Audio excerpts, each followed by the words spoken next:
Hey guys, gue William. Kalau ditanya soal pernah insecure atau enggak, pasti jawaban gue pernah sih.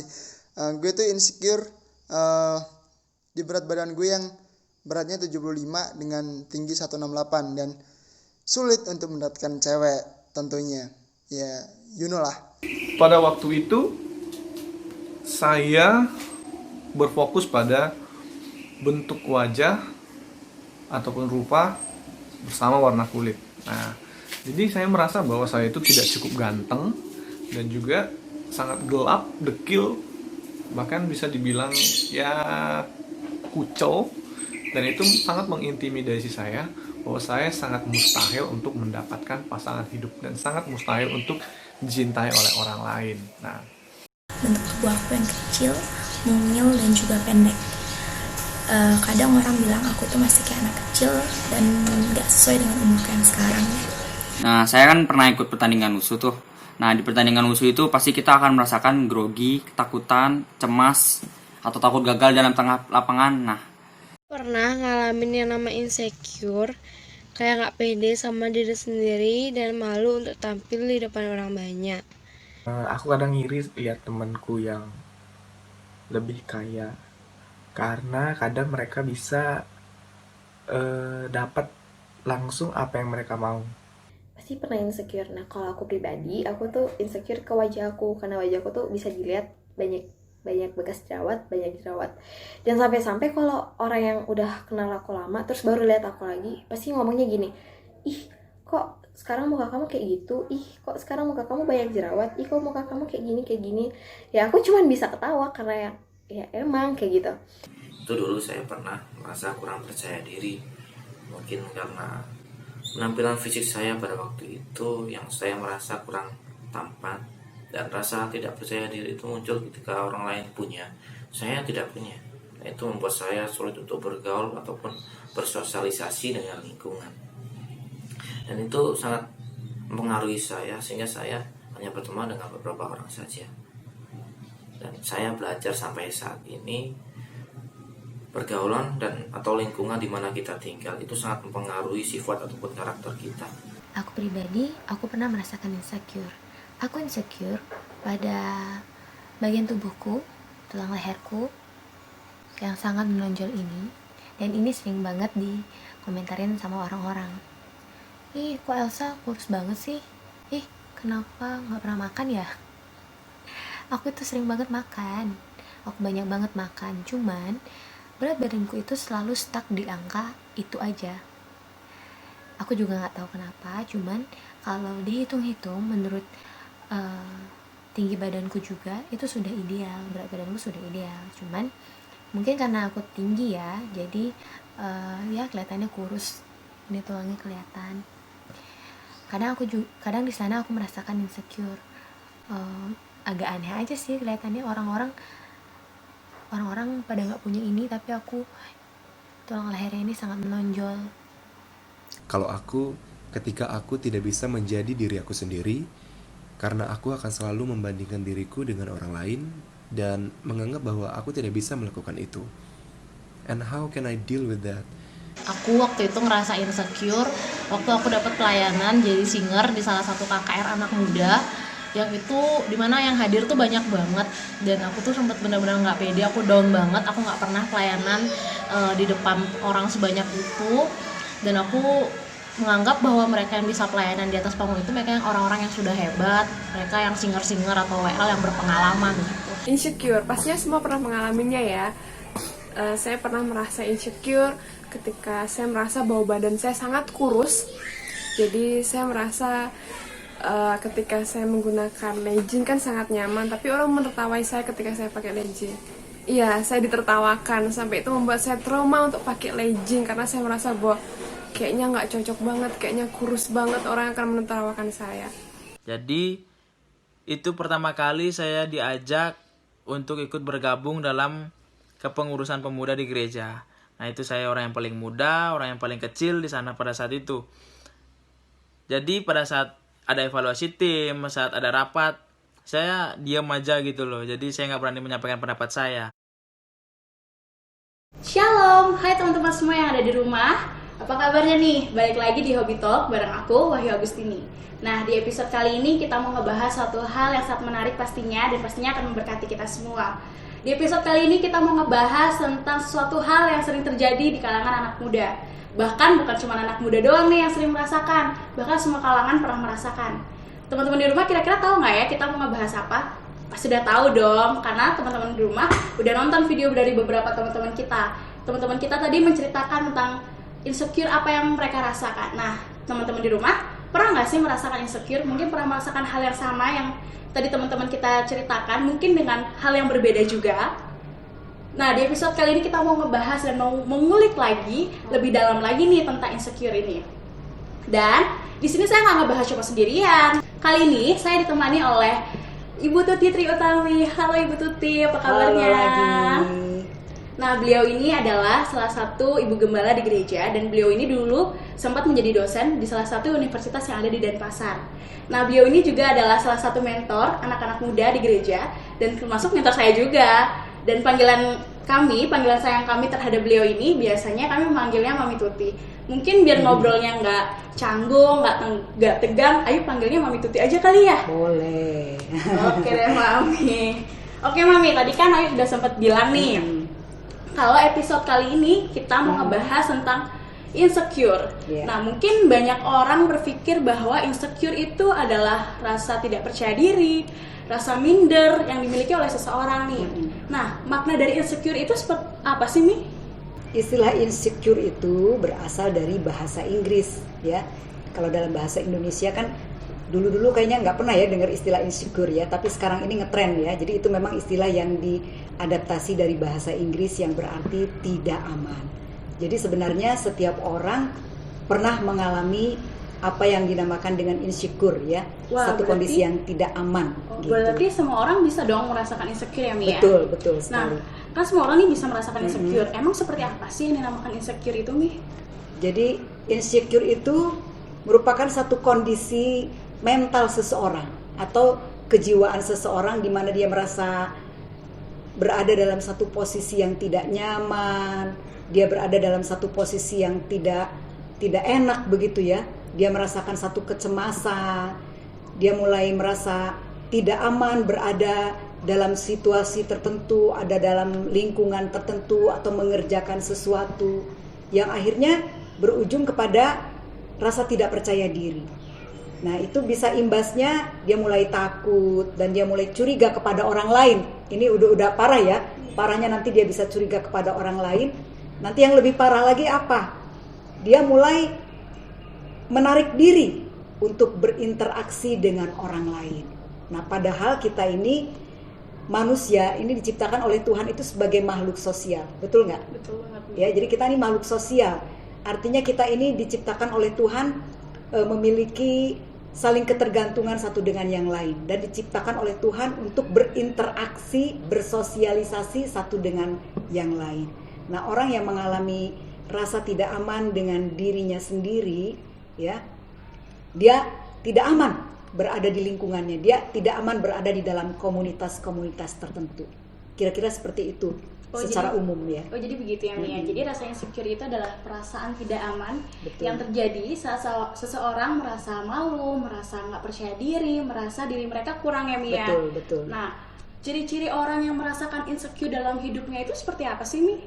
Ciri-ciri daripada orang yang mengalami insecure atau tidak aman, yang pertama adalah dia tidak memiliki self confidence atau tidak percaya diri. Ya, mungkin kita juga pernah ngalamin tidak percaya diri ya, karena banyak hal ya, atau di dalam situasi atau kondisi tertentu dalam kehidupan kita, atau justru dia underestimate terhadap dirinya sendiri. Jadi dia merasa dirinya kurang, merasa nggak mampu, merasa nggak cantik, merasa nggak bagus. Ya pokoknya dia merasa kurang terus dalam segala hal. Ya, tidak percaya diri. Biasanya orang seperti ini kalau diberi kesempatan untuk tampil atau diberi kesempatan untuk melakukan sesuatu, dia selalu punya 1001 alasan untuk mengatakan no atau nanti dulu, tunggu dulu ya. Tapi sebenarnya dia nggak percaya diri, dia pengen mungkin ya, tapi rasanya nggak percaya gitu ya, percaya diri gitu ya. Ayu pernah nggak ngalamin seperti itu? Wah, Ayu banget itu. Ayu banget ya. Tapi dulu ya Mi, sekarang sih Iya. sudah tidak. Iya. Saya percaya, makanya Ayu sekarang kan sudah jadi host ya. Wow. Nah kemudian yang kedua ya, biasanya itu menarik diri dari lingkungan. Jadi tentu imbas dari orang yang tidak percaya diri, dia ragu kan akan kemampuannya. Dia ragu bahwa di dalam dirinya dia punya nilai plus sebenarnya.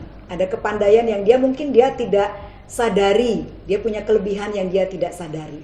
Nah biasanya orang tersebut cenderung menarik diri dari lingkungan. Jadi kecenderungannya dia menyendiri, menjadi orang yang terus sendirian. Nah padahal kembali lagi kepada tadi ya, yang Mami sampaikan di awal tadi, kita ini makhluk sosial loh, yang harus berinteraksi dengan orang lain ya. Jadi itu ciri yang kedua. Kemudian dia juga senang berada di comfort zone, berada di zona yang nyaman ya. Artinya kalau dia mau memulai sesuatu yang baru dalam kehidupannya, dia akan menjadi ragu, dia akan dipenuhi dengan ketakutan ya, banyak tanda tanya di dalam pikirannya. Biasanya itu ciri-cirinya ya. Jadi dia senang dengan satu hal, dia akan bertahan, dia mencoba bertahan di situ, tapi sebenarnya dia pengen melangkah keluar, mencoba sesuatu yang baru, ya, entah itu dalam pekerjaan, ya, dalam melakukan sesuatu, biasanya seperti itu ya. Jadi dia senang berada di dalam zona yang nyaman. Kemudian yang keempat itu dia sering membandingkan diri dengan orang lain, ya. Jadi dia membandingkan kemampuan dirinya dengan orang lain, ya. Karena memang tidak percaya diri tadi kan, itu yang utama. Yang terakhir ciri-cirinya curiga yang berlebihan kepada orang lain. Nah ini yang paling parah ya, rasa tidak amannya ada di dalam dirinya, tapi yang dicurigain orang lain. Nah ini yang sering terjadi di dalam pergaulan, khususnya di tengah-tengah anak muda ya, sepanjang pengamatan saya maupun pengalaman waktu masa muda dulu. Ya, kira-kira itu yuk ciri-ciri daripada orang yang mengalami rasa tidak aman di dalam dirinya. Oke teman-teman, tadi kan Mami sudah jelasin nih beberapa ciri-ciri. Mungkin teman-teman memiliki salah satu dari ciri-ciri yang Mami bilang, berarti teman-teman lagi insecure itu. Oke Mi, kita mau ngobrol lebih dalam lagi, mau mengulik lebih dalam lagi. Mungkin Mami bisa sambil diminum minumannya yang ada. Nah Mi, insecure itu muncul pasti ada penyebabnya dong nih. Betul. Nah pasti ada faktor-faktor yang mendukung bahwa insecure itu akan bisa muncul. Betul. Nah mungkin Mami bisa jelasin nih buat teman-teman semua yang ada di rumah, apa sih penyebab dari rasa insecure itu Mi? Ya, jadi sebenarnya insecure atau rasa tidak aman itu kan memang pernah dialami oleh siapapun, oleh setiap orang lah ya. Termasuk saya sendiri pernah mengalami rasa tidak aman di dalam situasi tertentu, di dalam komunitas tertentu, itu pernah dialami ya. Nah tetapi merasa insecure terhadap diri sendiri dalam waktu yang panjang ya, itu sudah tidak normal lagi ya. Itu bisa berimplikasi buruk terhadap kesehatan kita, terhadap emosi kita. Makanya pelampiasannya banyak orang yang tidak bisa mengontrol emosinya nih ya. Banyak kan anak-anak muda juga yang gampang marah, dikasih nasihat, dikasih pertimbangan, wow bisa meledak ya amarahnya. Tapi sebenarnya masalahnya ada di dalam dirinya, dia merasa tidak aman dengan dirinya sendiri gitu ya. Akhirnya sekelilingnya menjadi sasaran ya itu. Nah, tapi perlu diingat bahwa tidak ada penyebab pasti daripada insecure ya. Tetapi ada beberapa faktor yang dapat mengarahkan kita untuk mengerti atau mengenali bahwa seseorang tersebut sedang mengalami rasa tidak aman atau insecure tadi ya. Yang pertama dia takut gagal ya. Pernah nggak takut gagal? Pasti pernah lah Mi ya. Nah ngomong takut gagal, Mami pernah nggak sih merasakan takut gagal? Ini saya banget dulu. Wow. Betul ya, ini saya banget dulu ya. Saya sebenarnya orangnya adalah orang yang takut gagal dulu ya, waktu masih muda. Jadi mau mengambil keputusan untuk pekerjaan, mau mengambil keputusan untuk melakukan sesuatu apapun, apalagi sesuatu yang penting, itu bergumul banget ya, benar-benar mempertimbangkan, pokoknya sulit deh ngambil keputusan. Kenapa? Tapi sebenarnya ujungnya tuh hanya satu, takut gagal. Kalau gagal gimana?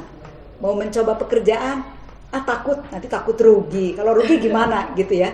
Jadi orang yang tidak aman itu salah satu faktor penyebabnya dia takut gagal, ya. Itu saya pernah alamin seperti itu. Nah, padahal ada lebih banyak lagi hal yang bisa dipelajari dari kegagalan. Betul nggak?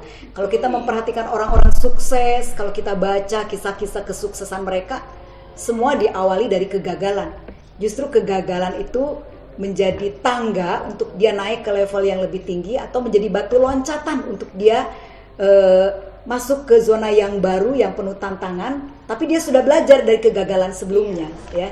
Jadi ya saya juga belajar sih dari kegagalan-kegagalan, akhirnya oh iya, ternyata kegagalan itu merupakan anak tangga atau jembatan untuk kita masuk ke dalam sesuatu yang baru yang lebih baik lagi, ya. Banyak nilai-nilai yang kita bisa pelajari. Pembelajaran ya, Mia, betul, jadinya. betul. Kemudian yang kedua adalah sifat yang terlalu perfeksionis. Ini saya lagi nih berbicara tentang pokoknya kalau bicara tentang kekurangan saya di masa-masa yang lalu itu banyak sekali, tetapi saat ini saya sedang mempraktekkan nilai-nilai yang dipelajari dari kesalahan kekurangan di masa lalu. Nah, salah satunya adalah sifat yang perfeksionis. Saya termasuk orang yang perfeksionis, ya. Jadi kalau melakukan sesuatu kayaknya harus sempurna. Kalau kita berada dalam satu teamwork gitu ya, rasanya tidak sabar melihat orang itu kalau kerjanya lamban. Lelet gitu ya, Mia. Betul sekali. Rasanya tidak puas dengan apa yang dikerjakan orang lain. Ada yang kurang aja. Betul. Karena belum tahu nih, saya tuh nggak aman dengan diri sendiri, ya. Akhirnya yang disalahin orang lain. Ujung-ujungnya seperti itu, ya. Tapi seiring berjalannya waktu, ya, kita belajar juga firman Tuhan, kita mengenal banyak hamba-hamba Tuhan, ya, belajar dari mereka semua, belajar dari tokoh-tokoh yang sukses. Oh, akhirnya belajar, ya. Ternyata perfeksionis itu ada plus minusnya juga, ya.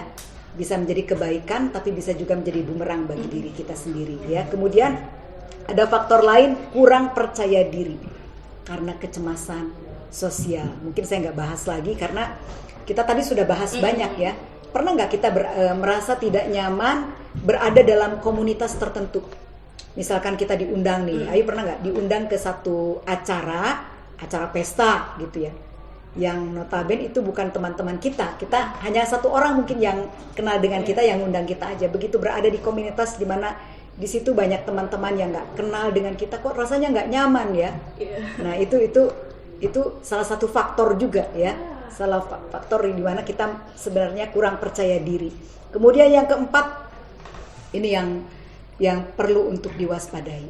Mungkin kita lahir dari orang tua yang mendidik kita dengan cara yang salah, atau pola asuh yang kita terima itu adalah pola asuh yang salah. Mungkin orang tua kita nggak pernah menegur kita, membiarkan kita, ya. Atau justru sebaliknya, orang tua kita terlalu disiplin banget, ya. Ini nggak boleh, itu nggak boleh, serba hati-hati, ya. Nah, implikasinya itu, yaitu kita selalu merasa tidak aman, tidak yakin dengan apa yang kita kerjakan, nggak yakin dengan apa yang kita lakukan. Dan yang kelima, ini yang hari-hari ini lagi memenuhi berita-berita, ya, di berita-berita di televisi, ya, di medsos juga, bullying. Pernah nggak dibully, ya? Ayu pernah ngalamin nggak? Ayu pribadi jujur, Ayu dulu tuh korban bully nih. Oh ya? Iya dulu. Oh ya, itu kapan itu? Zaman Ayu masih SMP. Wow. Itu Ayu adalah korban bully. Kelas 1 SMP sampai Ayu itu pingin pindah sekolah gara-gara dibully. Itu buat teman-teman di rumah yang suka ngebully, masih sering ngebully, please jangan ngebully karena itu akan membuat insecure teman-teman kalian. Ayu pribadi tuh merasa nggak aman, padahal orang-orang sekitar yang udah sering ketemu merasa nggak aman sendiri gitu, Mi. Kalau Ayu pribadi segitu, Mi. Iya. Jadi memang membuli itu, aduh jangan kita lakukan itu, ya. Stop dulu bully. Dulu saya ingat waktu SMA itu tahun berapa ya? Udah lama sekali, ya. Itu sudah ada membuli itu sudah ada. Dari zaman Jadi lama, sudah ada ya, kelompok-kelompok tertentu yang merasa begitu kuat itu akan membuli. Bahkan pernah juga yang lebih parah itu waktu saya masih aktif mengajar, ada salah satu pengajar yang akan membuli mahasiswa-mahasiswa yang memang cantik-cantik itu akan dibully. Jadi mahasiswa-mahasiswa tersebut kalau ke kampus nggak berani pakai lipstick, berani cantik-cantik, dia akan dibully oleh dosen ya. Itu parah sekali ya. Tapi kita mau belajar ya, kita nggak boleh lakukan itu ya, karena itu bisa membuat seseorang berada dalam posisi yang tidak aman ya.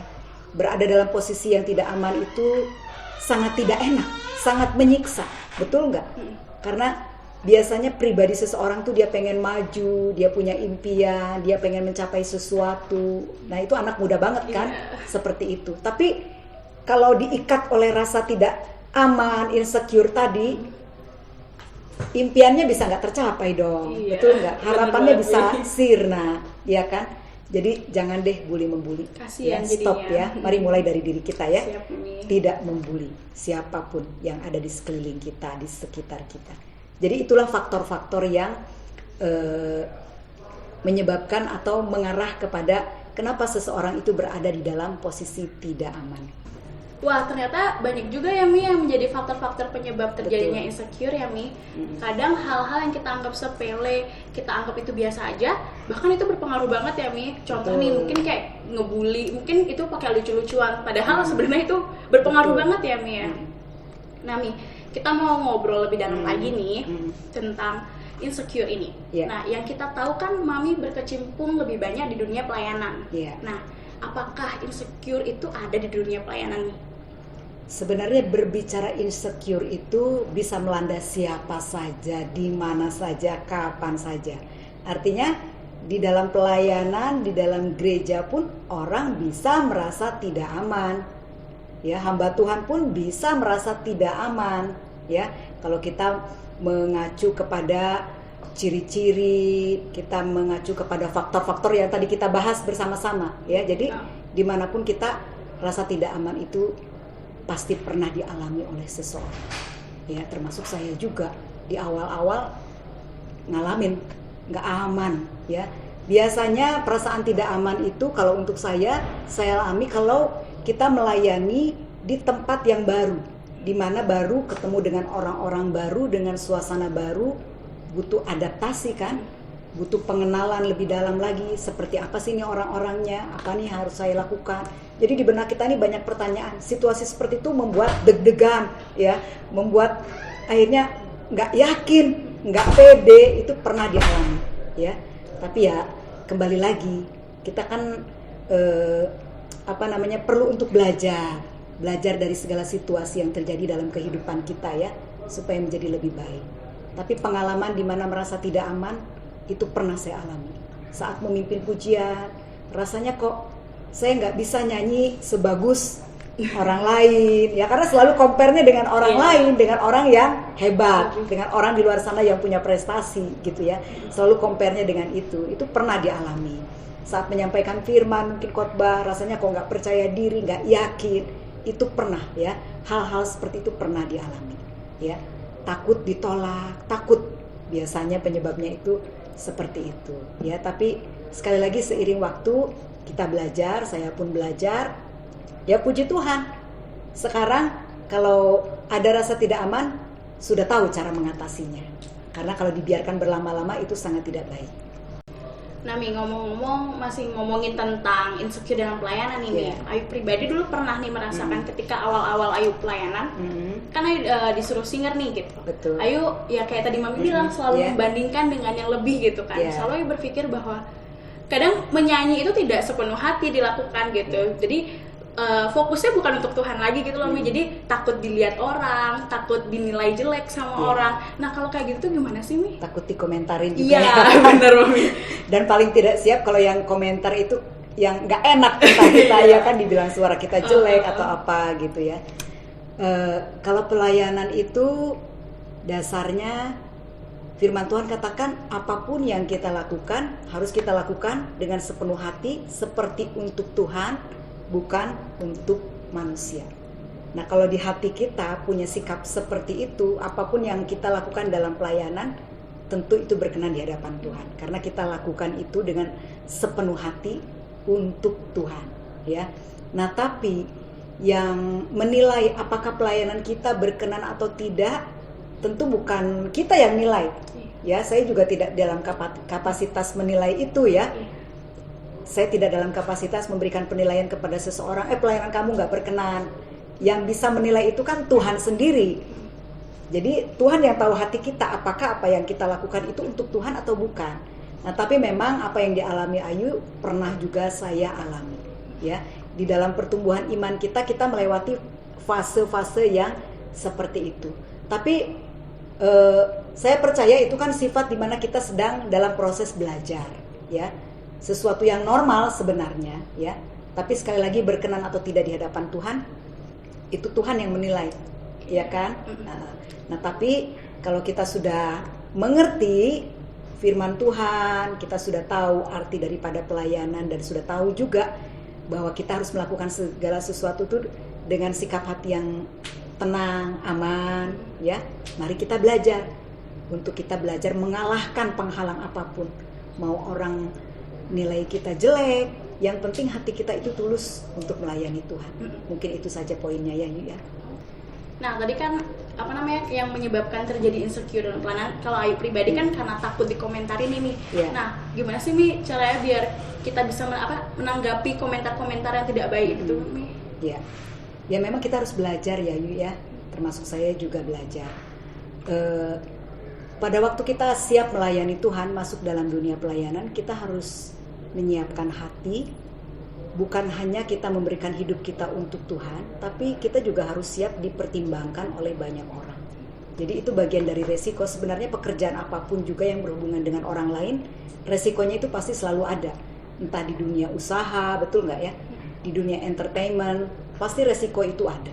Nah, dalam melayani pun sama. Jadi anggap aja itu sebagai cambuk untuk kita menjadi lebih baik lagi, lebih baik lagi. Bersyukur kan ada orang yang komentar, aduh berarti suara saya belum bagus. Nah, itu harusnya jadi pemicu kita untuk kita belajar. Oh iya, saya akan belajar supaya bisa menyanyi dengan lebih baik lagi, supaya bisa melakukan ini dengan lebih baik lagi, ya.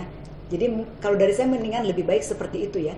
Karena kan kita tidak bisa membungkam omongan orang untuk berkata yang tidak baik tentang kita, ya. Tapi kita bisa menjaga hati kita sendiri, memproteksi supaya omongan apapun yang berseliweran di sekitar kita yang mengatakan sesuatu yang bisa melemahkan kita itu justru menjadi cambuk bagi kita untuk kita belajar mendapatkan sesuatu yang positif. Oke, berarti intinya omongan-omongan orang itu mau jadi pembelajaran ya Mami ya buat diri kita sendiri.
balik lagi nih, kita ngobrol-ngobrol lagi nih, ngelanjutin. Mungkin Mami bisa sambil diminum, Mami, kita ngobrolnya biar lebih rileks. Oke, boleh. Terima kasih Ayu udah siapin minum.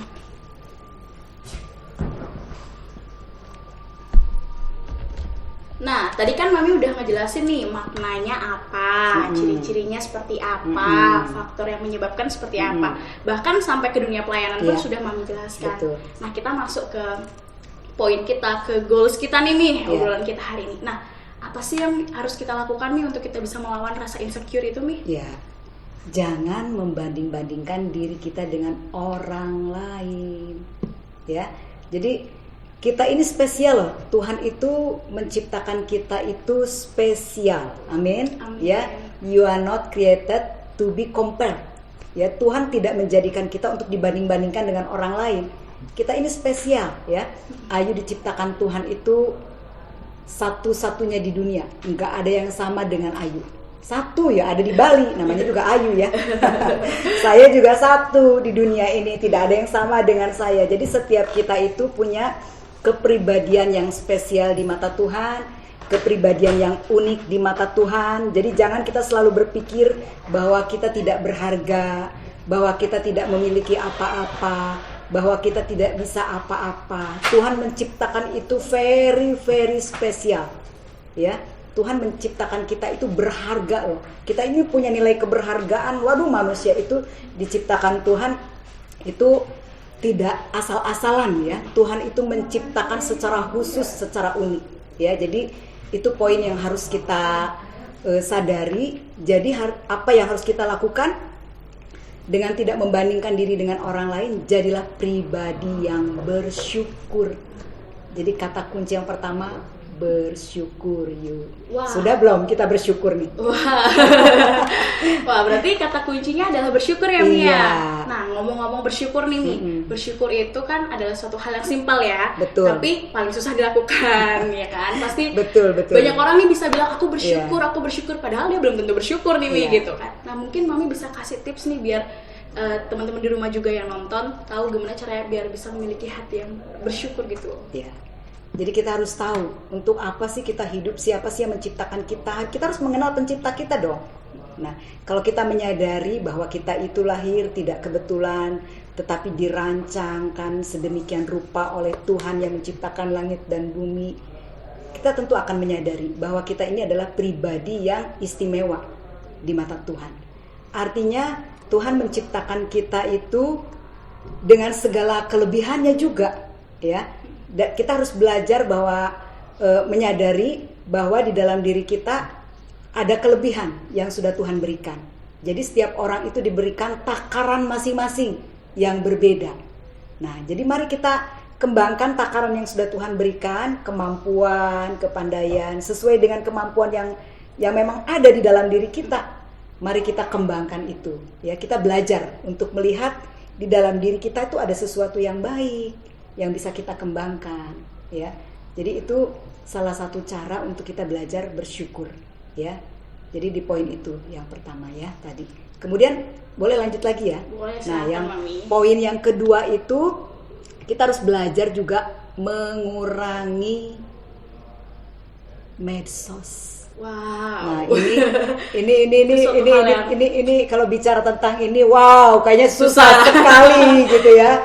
Bener loh, ya. Kalau dulu zaman saya dulu kan kita nggak bawa ponsel gadget biasa-biasa, gitu ya. Sekarang, tapi kalau anak-anak muda sekarang ya sebenarnya bukan hanya anak muda, semua ya, mulai dari balita, semua sampai yang lansia juga ya. Tapi terutama memang untuk anak-anak muda. Medsos itu menjadi number one, sesuatu banget ya, menjadi soulmate-nya kayaknya ya, sudah menjadi medsos. Soulmate, betul ya. Kayaknya kalau nggak lihat medsos seharian, kayaknya ada sesuatu yang hilang, ada sesuatu yang kurang ya.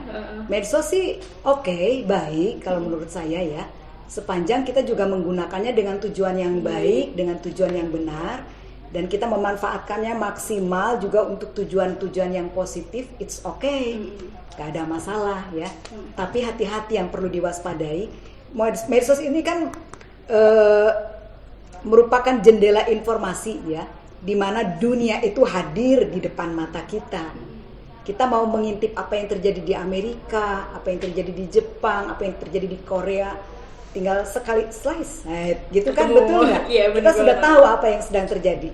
Kita pengen tahu tren yang terjadi di Korea, apa sih baju-baju yang sedang digandrungi anak-anak muda, makanan-makanan yang sedang disenangi anak muda. Kita tinggal sekali klik aja, kita muncul gitu. Nah, sisi negatifnya apa?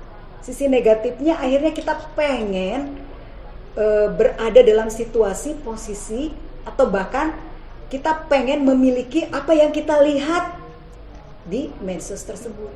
Kita lihat gaya hidup orang-orang Korea seperti apa sih? Kita lihat gaya hidup selebriti itu seperti apa sih? Dan akhirnya kita terobsesi untuk menjadi sama seperti itu. Nah, itu yang tidak baik, ya. Nah, itu yang membawa banyak anak-anak muda berada dalam posisi yang tidak aman, insecure tadi. Ya, jadi itu yang perlu kita waspadai juga. Ya, jadi medsos boleh selama kita ada batasannya, Mami, selama kita bisa menggunakannya untuk tujuan yang baik dan benar. Ya, jadi kita harus mengelola itu. Kita loh yang jadi tuannya atas medsos, ya, bukan kita yang dikendalikan oleh medsos. Ini penting sekali, ya, untuk kita ingat. Kemudian kita juga harus belajar untuk kita berada dalam lingkungan yang positif, ya. Karena ada firman Tuhan, ingat, dikatakan seperti ini, pergaulan yang buruk itu merusak kebiasaan yang baik, ya. Jadi kalau kita berada di lingkungan yang nggak baik, ya mari cepat-cepat kita menarik diri dari situ. Kita butuh lingkungan yang memberikan aura positif kepada kita, yang bisa membangun kita, yang bisa memotivasi kita, mendorong kita untuk maju dan lebih baik. Ya, setuju nggak? Setuju banget, Mami. Ya, Berpengaruh itu, banget, Mami. iya. Kemudian yang keempat adalah belajar untuk bersyukur dan mencintai diri kita sendiri. Dalam arti bukan mengasihani diri sendiri, ya. Kalau mengasihani diri sendiri itu cenderung kita membenarkan diri, merasa aduh kok kasihan amat ya aku ini, gitu ya. Kayaknya kita ini orang yang paling merana gitu ya. Tapi kalau self love, ya, mengasihani, mencintai diri sendiri mungkin lebih tepat. Kita belajar untuk mensyukuri. Tuhan, terima kasih. Saya punya kulit yang tidak sebagus selebriti ini atau model ini mungkin. Tuhan, terima kasih. Saya bersyukur kepada Tuhan, ya. Karena ini saya pernah alami nih, Yuk. Saya pernah alami menjadi orang yang tidak bersyukur tadi, ya. Dulu saya kok rasanya nggak suka ya dengan rambut saya yang lurus. Ketemu Ayu, Ayu senang sekali, ya kan? Kebalikannya, betul. Kalau lihat foto-foto saya dulu, waduh, Ayu pasti kaget. Saya pernah keribol, dikeriting. Pernah saya dikeriting karena nggak pede dengan rambut saya yang lurus, ya. Justru saya dulu nyesel, kenapa sih rambut saya kok lurus sekali, ya. Padahal banyak orang keriting pengen lurus. Nah, itulah manusia kan seperti itu pada dasarnya. Jadi kita mari belajar untuk bersyukuri, ya, bahwa nggak kebetulan kita punya rambut lurus, punya rambut keriting, kulit hitam, kulit putih, mata sipit, mata belos. Seperti ada pujian kan, ingat ya pujiannya apa tuh? Ada pujiannya itu kan hitam atau iya, benar. Itu memang pujiannya itu alkitabiah banget, ya. Karena Tuhan itu menciptakan kita itu unik, spesial, ya.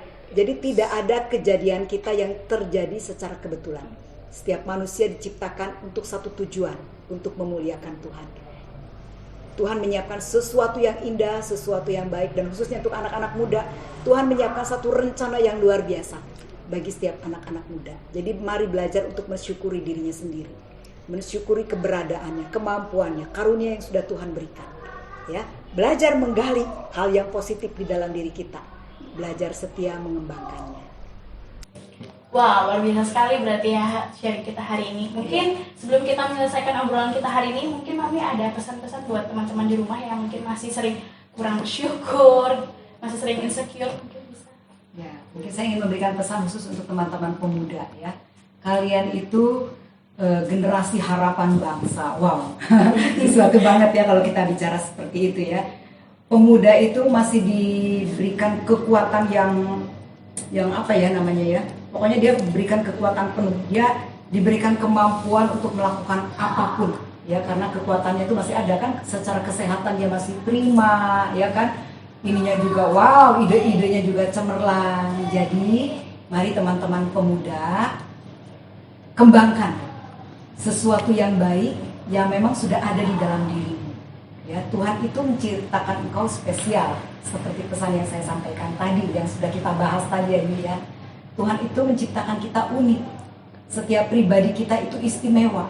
Tuhan memberikan kepada setiap kita kelebihannya masing-masing. Jadi jangan melihat kekurangan diri kita terus-menerus. Jangan melihat kita ini pribadi yang gak mampu.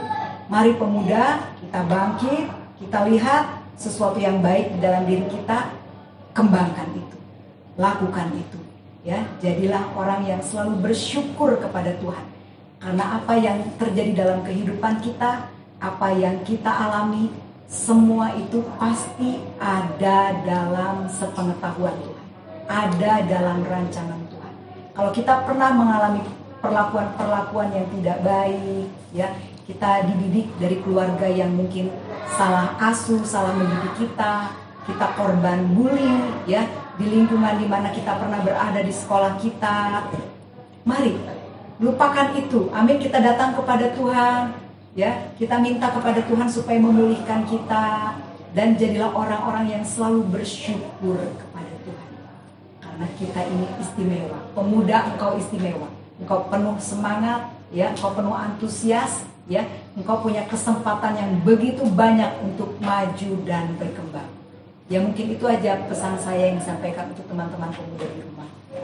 Terima kasih Mami buat waktunya hari ini. Terima kasih buat sharingnya. Terima kasih buat setiap pengalaman yang Mami alami yang pastinya memberkati kita semua. Nah, teman-teman di rumah mungkin yang masih sering merasa diri kalian kurang, masih sering ngerasa diri kalian rendah, kalian harus tahu bahwa Tuhan menciptakan kita dengan kekurangan dan kelebihan dari diri kita masing-masing. Memang kita mempunyai kekurangan, tapi kekurangan itu yang membuat kita terlihat unik dan berbeda dengan yang lain. Nah, mungkin banyak orang yang ngomong tentang kita yang membuat akhirnya kita menjadi insecure. Jangan sampai omongan orang membuat kita menjadi susah untuk melakukan sesuatu hal, tapi pakailah omongan orang untuk kita berubah menjadi lebih baik. Jadi teman-teman, daripada kita insecure, yuk kita bersyukur. Sampai ketemu di episode selanjutnya ya. Turis memberkati. Bye. Kalau ditanya soal gimana caranya gue mengatasinya, yang pertama banyak-banyak bersyukur, dan yang kedua cari komunitas yang tepat dan teman yang tepat. Lagian ngapain gue juga harus insecure juga sih. Awal akhir-akhirnya gue mikir gitu sih. Tentunya gitu sih. Kita mempunyai Tuhan yang luar biasa. Pasti dia akan mengasihi kita dengan sepenuh hati dan akan memberikan yang terbaik buat kita. Gitu aja sih teman-teman. Jika kita berada di komunitas yang benar ataupun kelompok sosial yang tepat, kita itu akan dicintai oleh semua orang, terutama orang-orang yang mencintai Tuhan. Karena ketika orang-orang mencintai Tuhan, maka mereka juga akan mencintai ciptaan Tuhan itu sendiri. Jadi solusi yang saya dapatkan untuk melawan rasa insecure itu adalah menempatkan diri pada komunitas ataupun kelompok sosial yang tepat. Dan apa sih yang membuat aku pulih? Jadi dulu aku pernah mengikuti sebuah camp, dan di sana diajarkan mengenai gambar diri. Dan dari camp itu aku belajar buat menerima diri aku yang apa adanya ini, karena aku ini berharga di mata Tuhan, dan aku ini sempurna diciptain oleh Tuhan.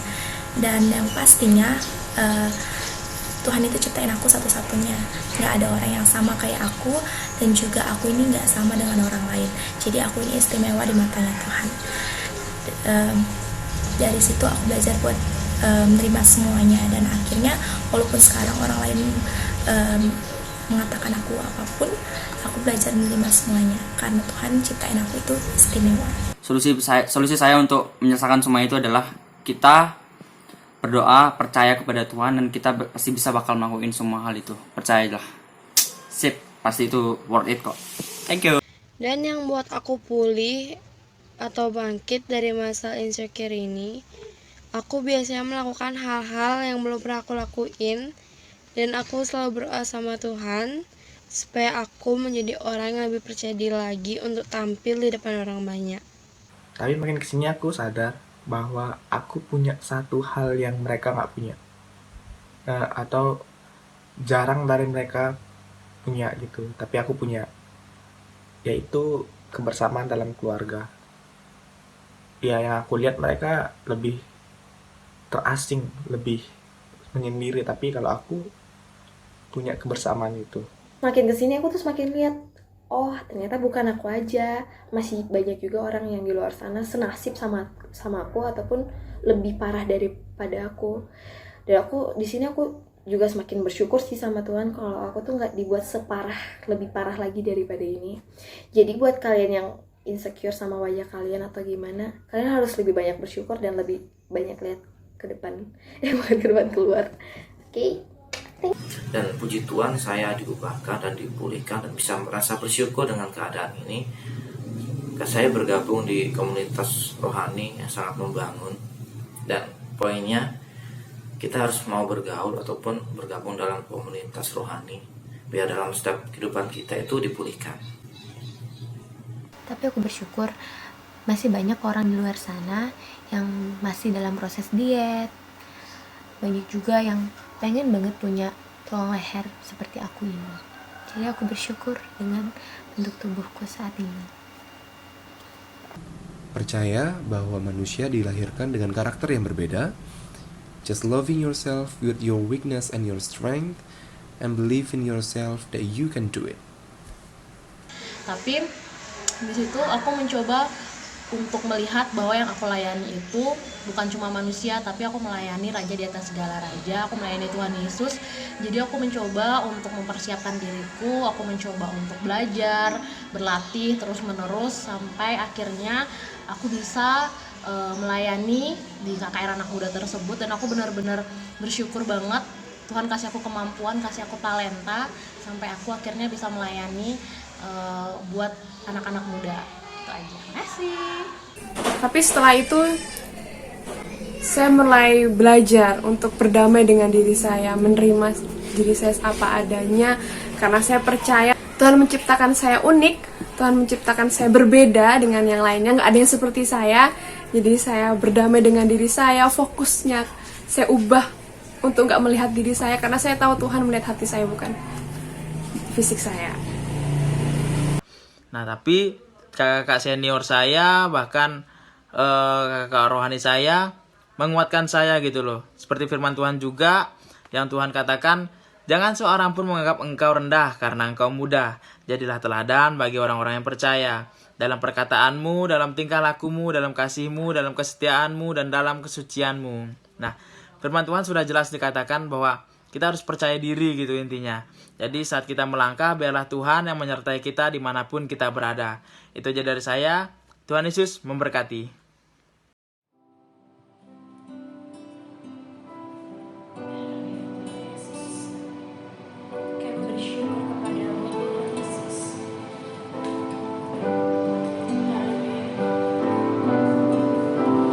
Dengan apa ku membantu